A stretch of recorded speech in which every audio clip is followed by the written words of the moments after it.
एक अंधेरी रात जब पूरा जंगल सन्नाटे में डूबा था, राजा विक्रमादित्य अपने निश्चय पर अडिग चलते जा रहे थे।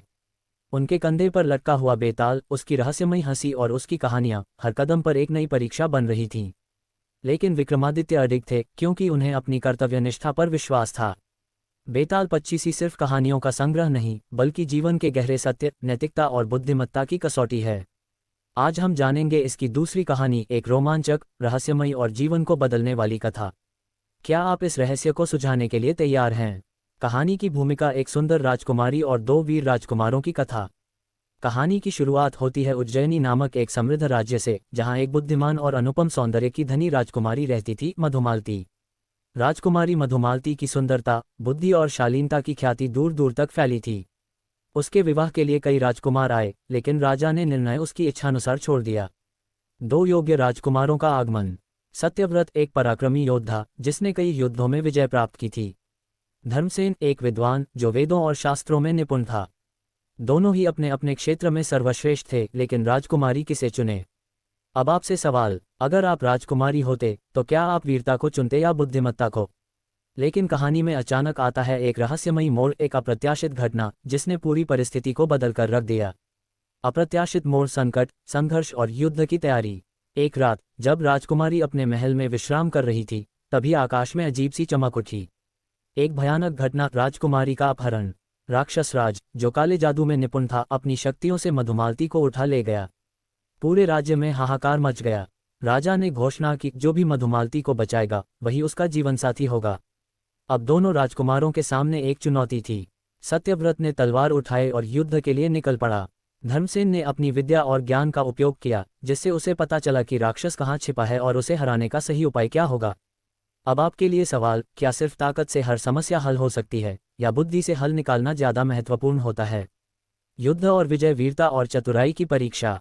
भीषण युद्ध। राक्षस की गुफा में प्रवेश करते ही सत्यव्रत ने उस पर हमला कर दिया। तलवारें टकराईं, आग की लपटें उठीं और दोनों के बीच घमासान युद्ध शुरू हो गया। राक्षस ने मायाजाल रचा, लेकिन सत्यव्रत ने अपनी ताकत से उसे मात दी और अंततः उसे मार गिराया।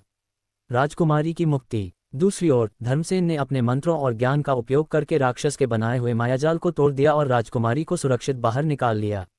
अब बड़ा सवाल खड़ा हुआ, राजकुमारी किसकी होनी चाहिए?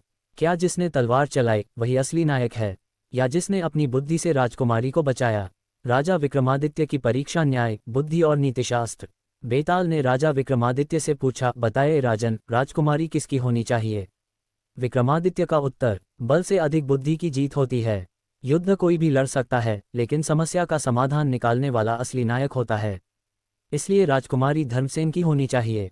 बेताल हंसा और बोला, राजन, तुमने सही उत्तर दिया, लेकिन अब मैं फिर उड़ जाऊंगा। इस कहानी से हमें क्या सीख मिलती है? जीवन के मूल्य और नैतिकता। 3 महत्वपूर्ण सीख। बुद्धि बनाम बल, केवल ताकत से समस्याएं हल नहीं होती, बल्कि सही निर्णय और चतुराई की जरूरत होती है।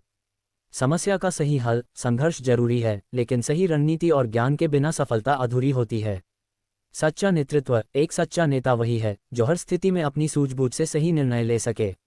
आज की दुनिया में भी हमें यही सीखने की जरूरत है, बुद्धिमत्ता ही असली शक्ति है। और अगर आपको ये कहानी पसंद आई तो तीसरी कहानी के लिए तैयार हो जाए। अगली कहानी में एक और रहस्यमयी घटना, राजा विक्रमादित्य की बुद्धिमत्ता की नई परीक्षा।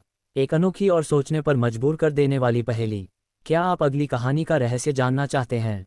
वीडियो को लाइक, कमेंट और शेयर करें और अगले रोमांचक अध्याय के लिए हमारे साथ बने रहें।